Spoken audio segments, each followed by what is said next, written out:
Welcome to the Cannabis Detector Podcast. No sugar, all spice. With the industry BS detector in residence, Kristen Yoder.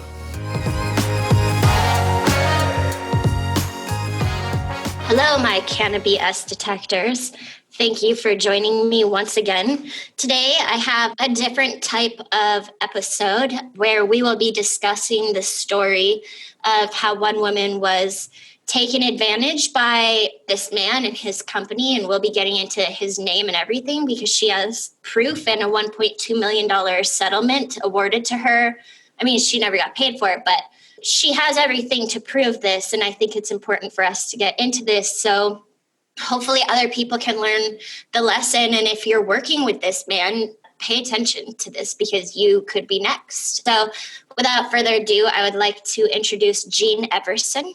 Thank you for coming on. Oh, thank you, Kristen. Thank you so much for having me. Let me tell my story. Hopefully it will save others from what me and my family went through.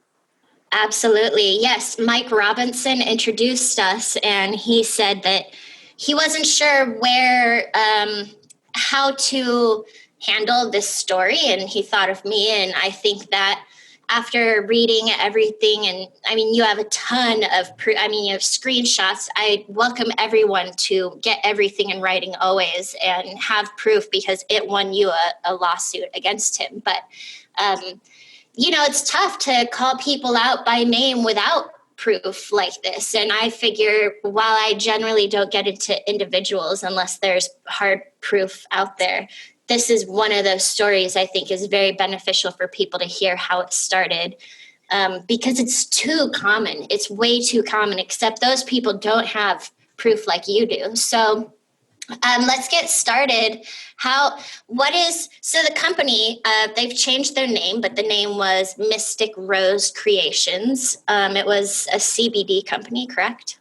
That is correct, yes. And the owner, what is his name? His name is Michael Folger. Michael Folger, okay. And if you go to look him up today, he does not have Mystic Rose Creations. They've actually changed the name to Grateful Mountain Relief. And let's talk about how you first met him. Okay, well, I guess the story begins that my kids all grew up and moved out of the home, and I got a little bit of that, empty nest syndrome going on, and I was tired of just doing, working jobs, and, there was no passion. I had to go to work, pay the bills. So when the kids moved out, I decided that I wanted to do something else. And I was, a big fan of cannabis. Of course, one day I was sitting on the couch and watching TV, and I actually caught Cheryl Schumann on TV, and they were talking about CBD, and I believe it went into how it helped these kids, stop having seizures. And I thought, well, this is crazy. It should be available for all kids. So I started looking into it and researching because, I didn't know a lot of the scientific, facts about cannabis. So I started teaching myself. I looked up everything I could. I started trying to, just researching on social media. And I thought, well, the only way I'm going to be able to really learn is to be able to connect with people that know more than I do.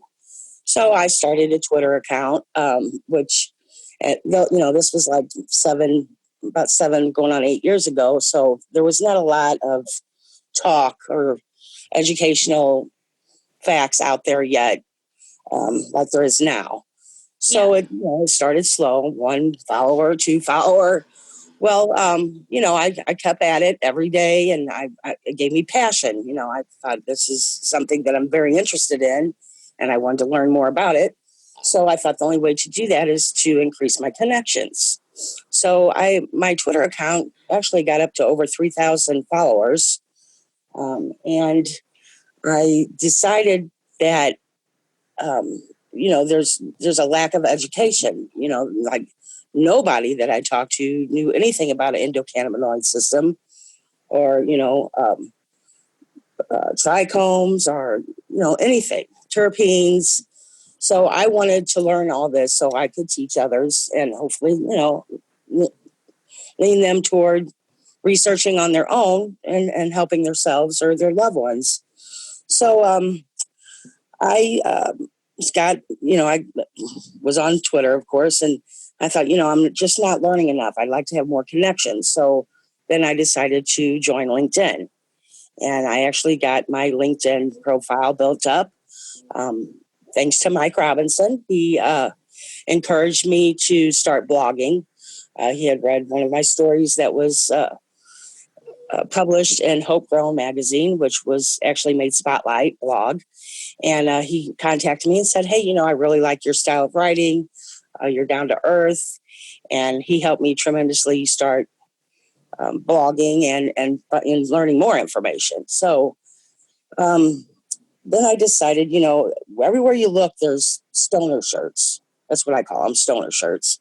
But there was no cannabis shirts out there that promoted education and awareness. So I designed, well, now I have over 50 of them, but they were just starting to take off and they were doing pretty well. And I was approached on LinkedIn by this gentleman. I'm going to call him the man with no integrity. I was approached by him and he said, hey, I've created this topical. It's amazing. It will rid your pain in 5 minutes or less. But I don't have any marketing out there because he said he'd been working on this for, a couple of years, whatever. And so he wanted to know if I could help him with some marketing.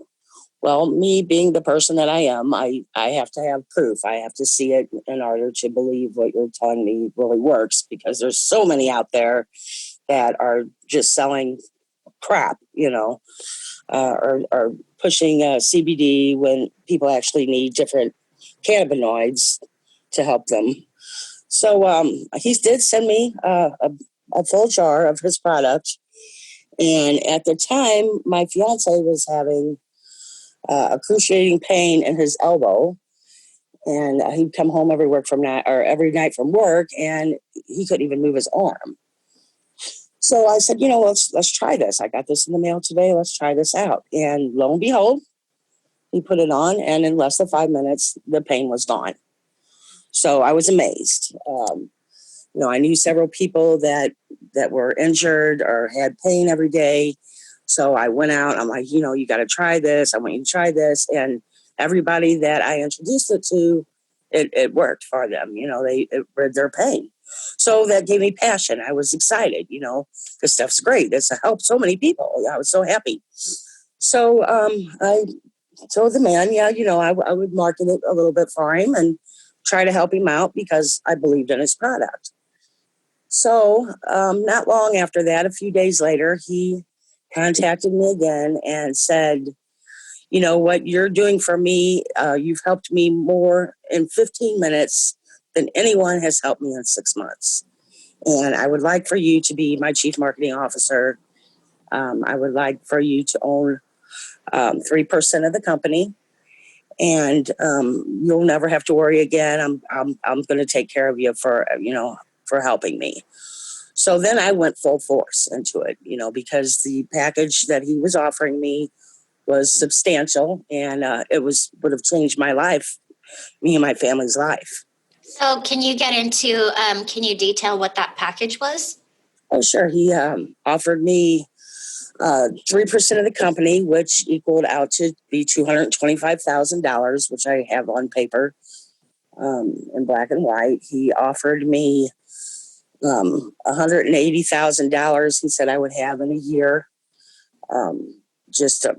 from sales and hooking him up with, because I hooked him up with his investors, or many people that he contacted that maybe, they then hooked him up. So I made up his Twitter. I did the marketing on Twitter for him, on Instagram, on Facebook, on Alignable. I mean, just about any social media platform out there you can think of. I was pushing his product for him anywhere from 12 to 18 hours a day, 7 days a week. So, this went on for almost 7 months. And, I kept saying, you're going to have to send me a little bit of money, or, what's the holdup? And he did send me $500, and he sent that through PayPal and said it was portion of my sign-on bonus. He sent me a new phone. He sent me a laptop. I really didn't have any red flags pop up because the people that I was introducing him to were my connections.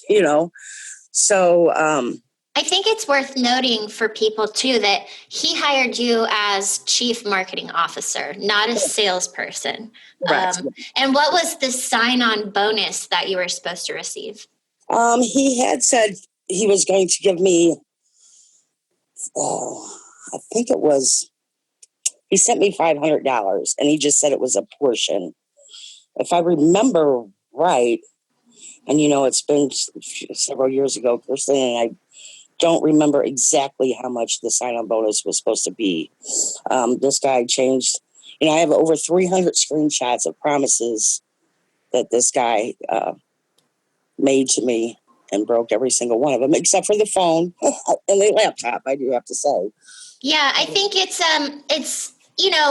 to get a phone and a laptop, and to get so many messages. I have one in front of me that says, one of the coolest things for me is when I tell people that you're my chief marketing officer and they know you, they get so happy for you. Jean, you're going to be a millionaire in 1 year. I've got $100,000 pledge today. And he sent you things like this. How long did it take before you got that $500? Oh, shoot. It was right maybe a month before he decided he didn't need a chief marketing officer anymore. So did you find him his investors? Did you make connections with him to people that actually brought in money? Oh, yes. Yes, definitely. I was pitching on LinkedIn for him, going through my list. And of course it kept growing and growing because now I'm trying to increase my connections with investors. So I was sending him anywhere from 10 to 20 or 30 leads a day, so they definitely came from me, my work. Then I would pitch for him and then give them his contact information. Yeah, so he has the text saying, yeah, so by 15th, PayPal you money out of the 100K. You say, Yeah. Okay, cool, thank you. And all you got was $500. $500, right. And the phone and the computer. So how much more time went by? Did you get any other money from him? No, not a dime. Actually, right before he was getting ready to launch, he had sent me a text saying, hey, this is going to be the launch date. I'm going to fly you and your fiance out here. We're going to have a launch party. I'm going to take you shopping for new clothes. And that was supposed to be around, I think, May. And my birthday was in April, and he knew what date my birthday was. And I was, of course, so excited because my life was about to change. And on the day before my birthday, he sent me an email stating that he no longer needed a chief marketing officer. And he offered me a position of a compassionate care advisor, which he said would have no pay. And Yeah, and, where's the compassion in that one? Is that what right. compassion means? Right. You give away free and get nothing? Yeah. And then only 1% of the company now. And I said, no, that's not what we agreed on. I only want what you promised me. I only want what you said that I was going to get. So, I didn't want anything more. I just wanted what the guy promised me. I worked hard for him for 6 months, almost 7 months. Yeah, there's another text I'm looking at that says, you've been so important to putting this thing together. So dream about all that while you're sitting there watching the Super Bowl. Also dream about the fact that you're going to get 10% of the Bartles PO and you're going to get a check in 2019, June, for $180,000. Right. And the product works and you got a phone and a computer, but at what point did you start being like, what when am I getting paid? Like, what's going on? How long had you been working for him before it started to set in that he was trying to rip you off completely? Well, I actually really I didn't think he was going to rip me off. I mean, I had contact with this guy every single day. I mean, we spoke with each other every day. So what are some of the other excuses then that he had when he wasn't paying you? He was waiting on investor money. That's what he kept common. telling me. He was waiting on investor money, which, I could understand that. Because when you're building a business, a corporation, you have other people that you have to answer to. So I was trying to be fair and patient, and I never really, there was no red flags until the day I got the email saying he no longer needed me anymore. So, and then I was just floored. I was devastated. Here because he kept promising, next week or next month or, and it never got there. So let's see. So I'm trying to find, let's see. You licensing deals would secure you $150K. You're basically just out there building everything up for him because you believe in everything that he's telling you, and he's staying in contact with you. And then he sends you the new deal that he just decided to make, where you get nothing and you get 1% of the company. And then what happened? Then he pretty much ended all contact with me. I kept sending emails, trying to contact with him, trying to make some kind of, negotiation or see what in the world happened, and he just basically said, look, this is what I'm offering you. You can either take it or walk.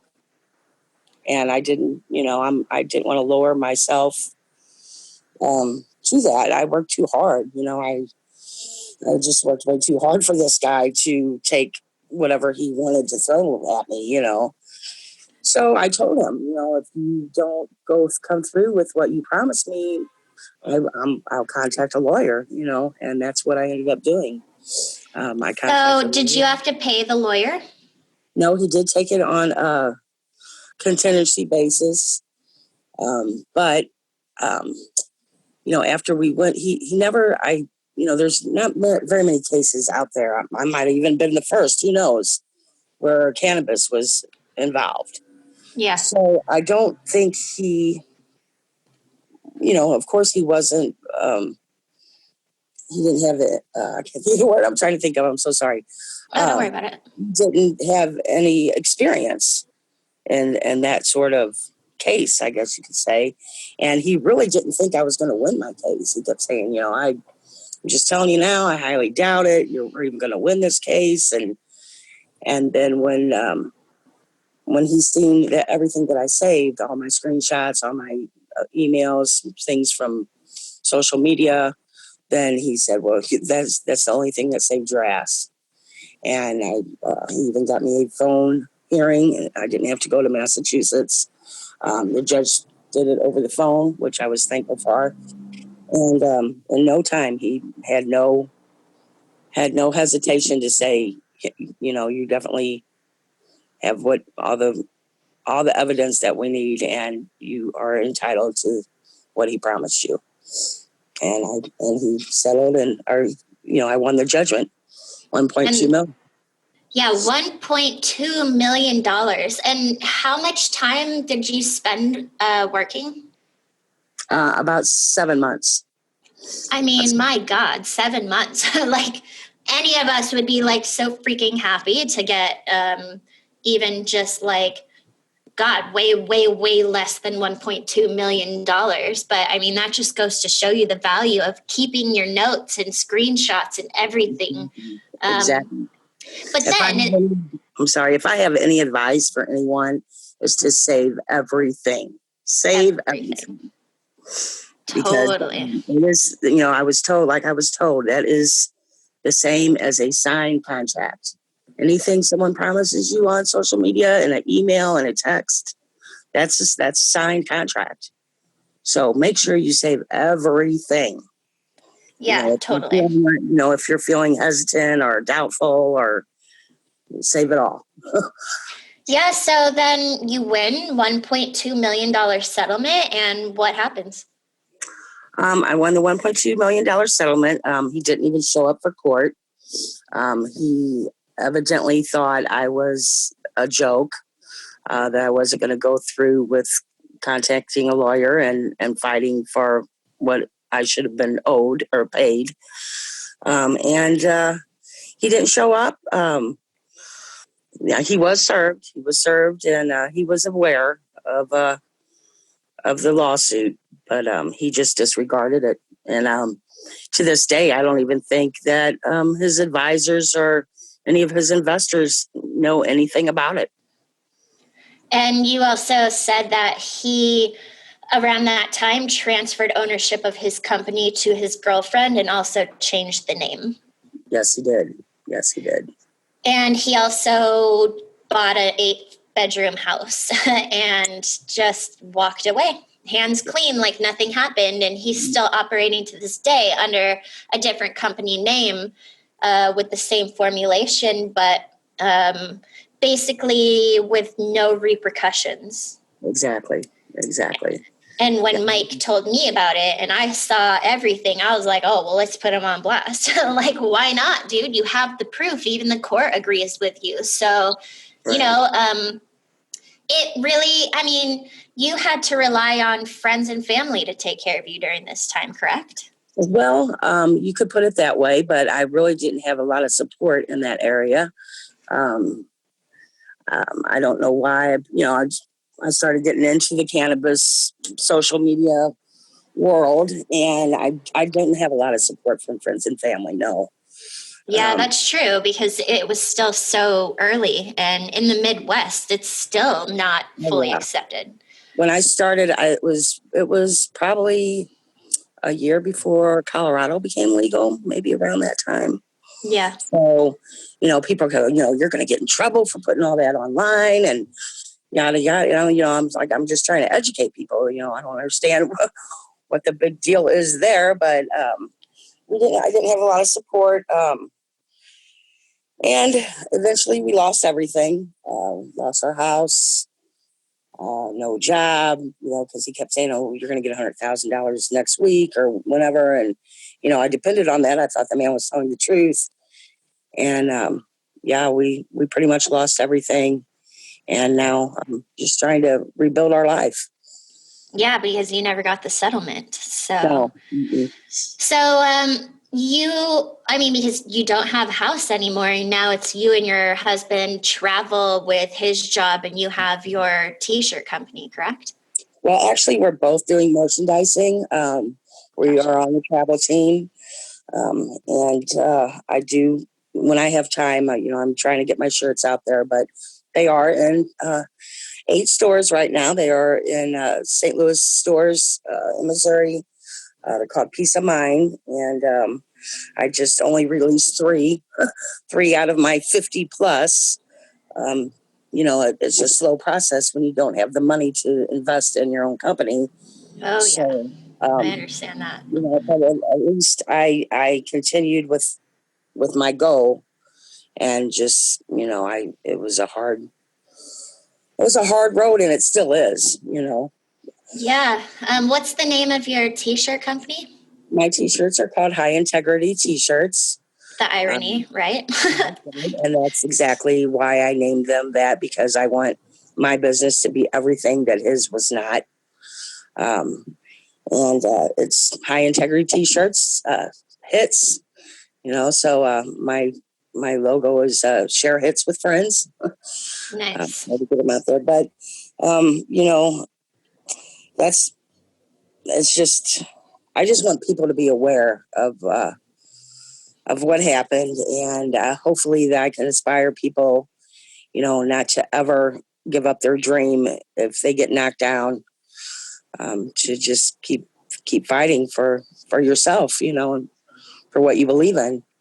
Absolutely. I would I would like to say if any lawyers are listening to this and have any tips on how to get money out of this guy, since there's already settlement showing that he owes, or any tips on how to help you move forward, that would be excellent. And also, if you have a retail company, or if you have a website where you sell different products, to reach out to you, to hopefully carry some of your t-shirts and it's just a way to help each other in this industry.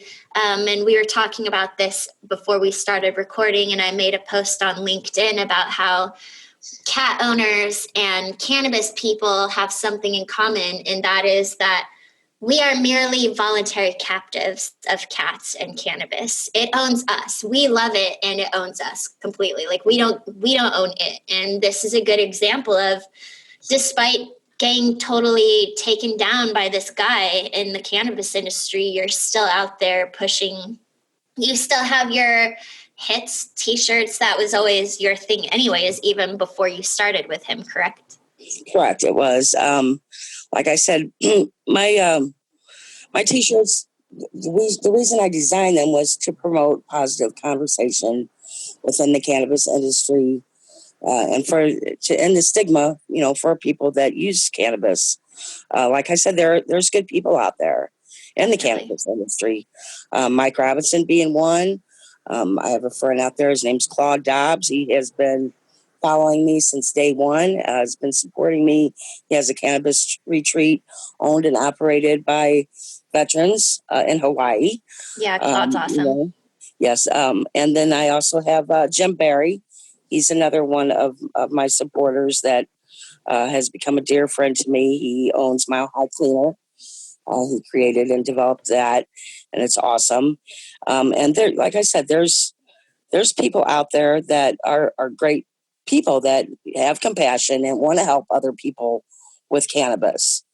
So, you have to keep that in mind too. It's not everyone is out there for greed, but there's very few that aren't. And it's important that we help each other get through it. I mean, I certainly don't get paid to call out bullshit. Actually, I'm bad for a lot of people's business because I'll talk their clients out of getting into the industry in the first place. So I recognize that I've had a lot of people help me out over the years, and I try to help people out. And I think in the end, if we don't support each other, we're going to get destroyed by big money. I agree. So that's why I'm going to make sure that all of your contact info and everything else is included in the podcast, in case there are other people out there that listen to this that can help carry your t-shirts or just provide, I mean, even just the community support, it really sucks that you even went against, I mean, not having the support of family and friends, and staying with it and sticking to it and losing everything for it, and then winning a settlement and not getting anything from it, and you're still fighting for it. And I think that that's really admirable, and it's important that we all support each other through the tough times, because it's these things that knock out all the good people, and then all we're left with is a bunch of criminals. You're right. And I think the reason that I do want to stay with it is not only for the education, but there's just so much that this plant can do for especially little kids. Like, to me, to see a child have a seizure, and cannabis can stop that in a matter of minutes, seconds, is something that is just a miracle, and these kids won't have to suffer, if that's totally what we need. And that's one reason that I do fight. And there's so many more things. There's so many cannabinoids that they don't even know what they do yet in the plant. That's my favorite part. We have Yeah. 1% understanding of this plant, except we know with just that 1% of all the amazing things it does. Just imagine in the future what we're going to find out. And I remember you wrote on something about one of your family members reaching out and asking you for your help. And that was something that invigorated you. Yeah, that is. I was, of course, I was in a pretty deep depression when all this took place, and trying to get myself back out of it and back on our feet, which is a daily struggle. But one of my family members had reached out to me and said, and I haven't talked to her in years. When our parents died and our grandparents died, sometimes cousins get separated, and with our busy lives, we don't get to talk to each other as much as we'd like to. But out of the blue, she inboxed me and said, "I need your help." And I thought, well, why? What can I do for her? And I said, well, what's going on? And she said, I have fibromyalgia and I'm in pain and I want off these pharmaceuticals. So that sparked me right back up, I thought. So then I started sending her all this information, educational information. First of all, what is the endocannabinoid system? What are cannabinoids? What are terpenes? I just started loading her down enough where she's like, oh my God, I can't believe that this plant does all this. And they have lied about it all this time. So then she started researching herself. So that was, that was a light bulb right there for me saying, hey, look, people do listen to you and they do read your post and they do want to learn. So that kind of got me back to saying, hey, I want to get right back in it. What's done in the past, I can't change, but I can do things for people in the future. So. Yeah, I think that's what a lot of us keeps us going. I mean, I became the BS detector because every company I've worked for except one screwed me over in a myriad of ways. And I still keep doing it because it's something I believe in. And it's interesting. Most people don't. I mean, a lot of people have the wrong misconception about cannabis in the first place. It doesn't hit them until they get sick or someone in their family gets sick. Exactly. And then they find relief with cannabis and they're like, oh my God, why did I have something against this plant? It just helps people. There's no bad side effects other than it might not be for you, and that's fine. It's not going to kill you. It's pretty easy and quick to figure out whether or not you like it or if it works for you. Unlike pharmaceuticals, but the thing is people, they have the misconception that when they use cannabis, they're going to get high, and I keep telling people you can still use cannabis without getting high. There's topicals, there's tincture, there's all kinds of edibles and that have enough low THC where you're not going to feel those high effects. So I think that really discourages people from using it, thinking, oh, you're going to get high and go out there and kill your mother or, something crazy, So, I mean, in the end, you might get high and eat everything and then go to sleep. Yeah, it's a great way to pacify people. I think if the government was really smart, they'd give it to everybody and we'd be way calmer, Oh, absolutely. I agree. Absolutely. So did your cousin end up finding products that helped? Yeah, she did. I actually got on Facebook and I started, I made a post, first of all, saying, don't send me crap. Don't waste my time if you believe, and then people want to call, text me back. Well, I'll send you a sample for $30 or, and look, if you believe in your product enough, then you'll send me a sample. And if it works for her, she'll buy it. And that's what she did. So she actually went to Peace of Mind where I have my shirts, and those guys are great there. Matt Prater hooked her up and got her some topical, and it really works well for her. So I'm very proud that I found some relief for her anyway now and sent her on her way of education. Yeah, I mean, that's awesome. And I think every time someone finds relief, they become yet another voice out there fighting for cannabis to get into the hands of patients. Absolutely. And that's what it takes. It takes a lot of voices. And I'm glad to be one of them. Yeah, absolutely. And I'm really glad that you've decided to speak out about this because it can be embarrassing. It's to admit how you fell for something that you believed in, but I don't think anyone should be embarrassed about this because you're a good person. And that's why you didn't expect what happened to you. That's why I didn't expect what happened to me. That's why both of us are on this episode trying to let people know what to be aware of, because we don't want to see more people falling for bullshit and losing everything when it shouldn't even be like that. It shouldn't happen to people, and it's the people with the best intentions that get screwed the most. And yeah, that's one thing I don't understand is it's a weed, for God's sake. I mean, everybody acts like it's, it grows freely. Let it grow. Let it heal people. yeah. It's just too much corporate bullshit out there.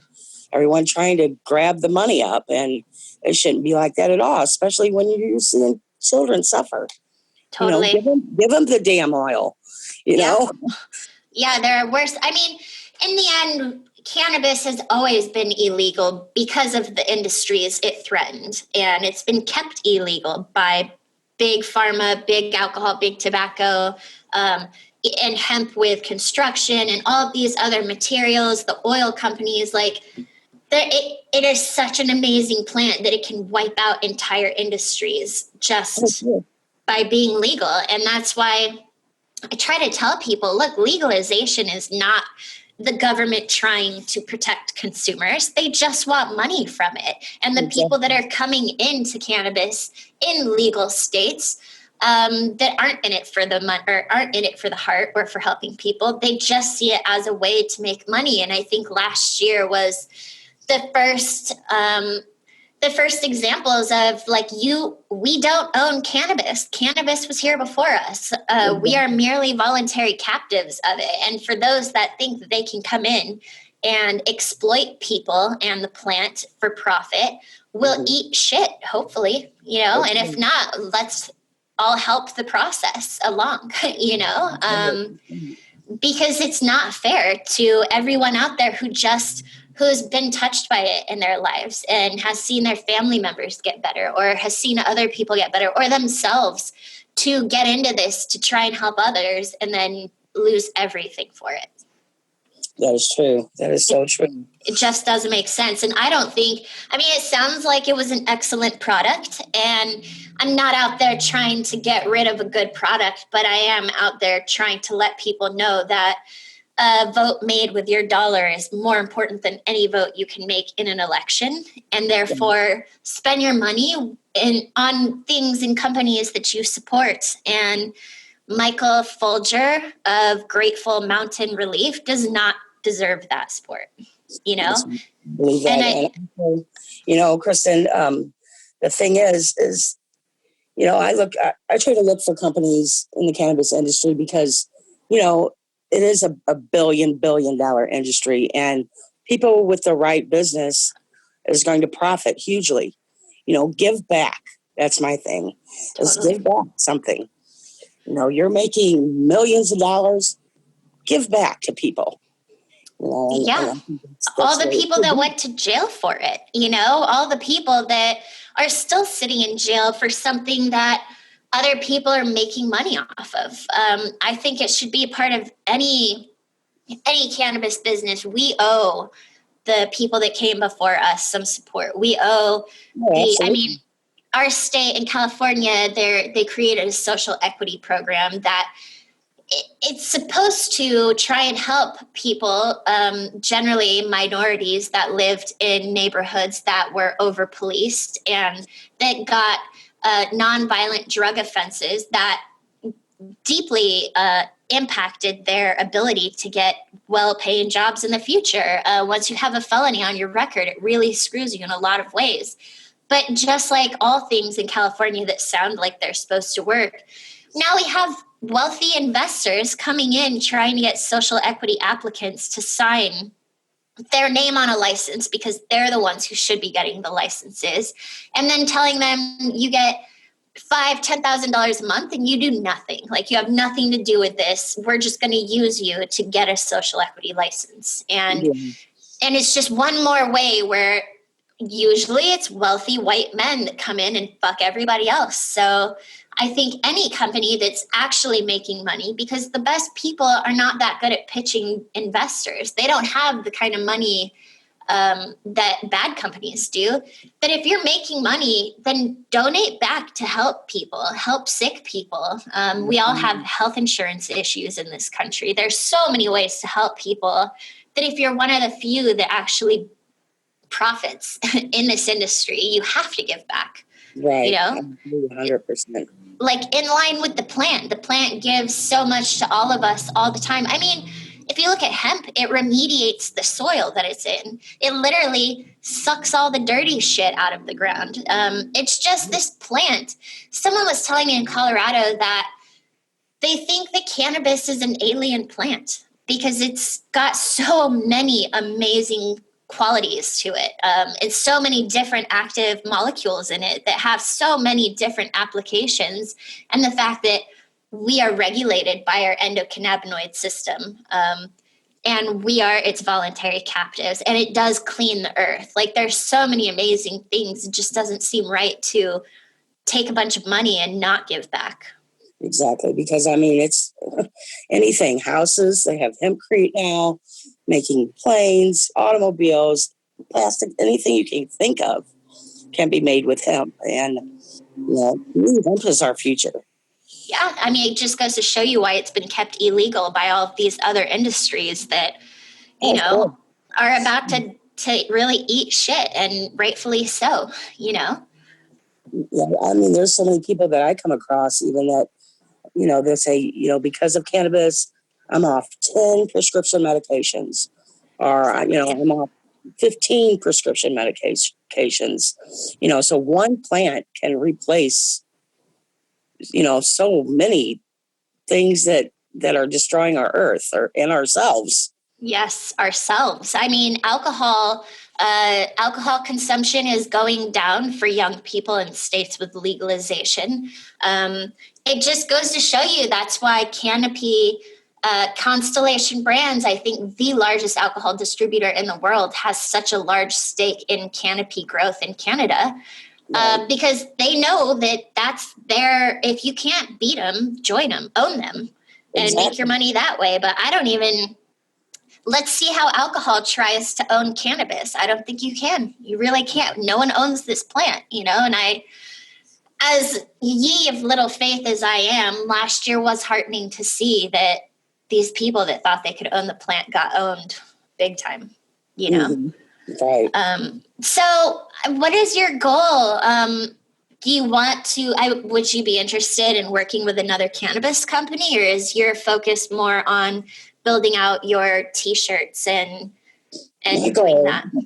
My goal is to continue to educate people, which I do on a daily basis. And my goal is to get my shirts out there, whether it be, with another company. I'm not really leaning towards that. I'm a little gun shy with that. Yeah, I don't blame you.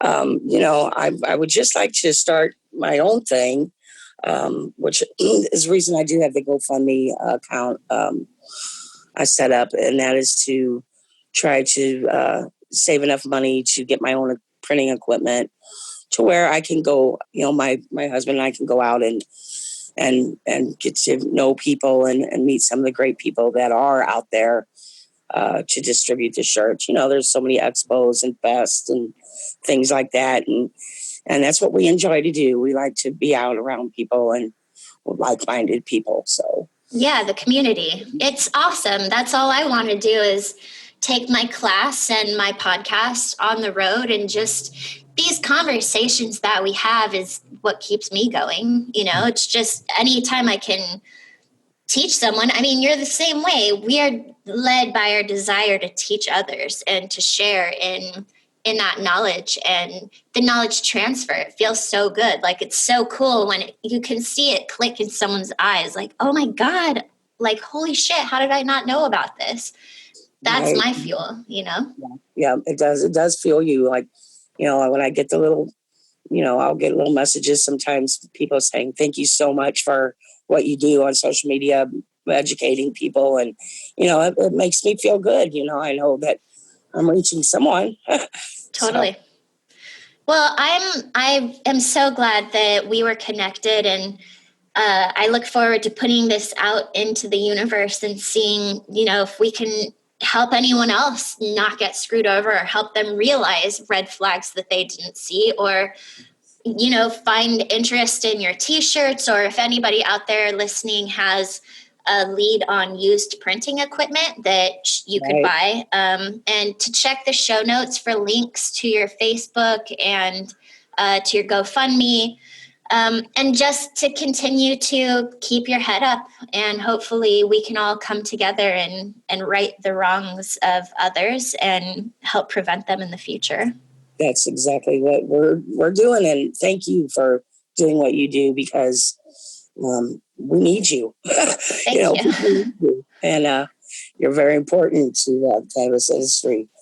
So thank you. Is there anything else you want to say? I just want to say, if anybody feels like, that maybe got shit on, or anybody thinking that, they would like to talk to somebody or vent, feel free to contact me anytime.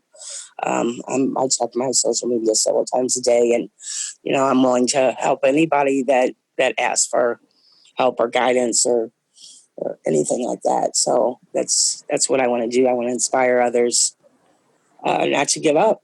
Don't give up. If you have a dream, what you're doing is important. Yep, totally. So I will link to all your social media, but what's the best platform? Facebook, LinkedIn, Twitter? I would say Facebook right now. With us working full time, I don't have a lot of time to get on the other platforms I do have set up. I do get on Twitter as much as I can, but I'm mostly on Facebook. I think I have about 4,000 followers now, maybe more. Which was that's the hardest thing too, is when something like that happens and you start all over and you're like 1 follower or 2 follow, Yeah. But my t-shirt page is also doing really good. I'm almost at 1,000 followers, and I just opened that back up in November. I mean, I just posted that in November, my high integrity t-shirts page. So I've already got almost 1,000 followers on there. So awesome. It's not too bad for just a few months. No, totally. I mean, when you believe in something, it fuels you to keep going, but there's nothing wrong with getting paid for it, So hopefully things continue to expand, and you reach out to more people. So I'll post all the contact information for you and your GoFundMe and your profiles and stuff. So hopefully we can connect more good people with good people. And if any of you have been victimized by anybody, I can't take it all on. I do recommend going to the blacklist.xyz, and you can file an anonymous report on someone. It's better to put it out there than not at all. And if you don't want to put your name on it, I don't blame you. But again, the more information, the more screenshots, try to turn your phone calls into emails and keep that shit. Like, keep it, all of it. And when you feel like something isn't right, dig into it, because we can only trust ourselves in every aspect of this industry. We ourselves are our best alibis. So, thank you again for coming on and telling us your story. And I wish you the best of luck in the future. Thank you, Kristen. Thank you so much for having me. Absolutely. And everyone, stay tuned. I will be back in a week. Thanks again. If you've enjoyed this episode, please be sure to subscribe and leave a review on your favorite podcast host. It really helps us get the truth out to a larger audience. You can follow us on Instagram at cannabis.pod and on LinkedIn at the Cannabis Detector. Show notes and links to articles referenced in this episode are available on our website, cannabispod.com. Is there a topic you want to hear, or do you have some BS you'd like to tell our audience? Send us a message on Instagram at cannabispod. Stay skeptical.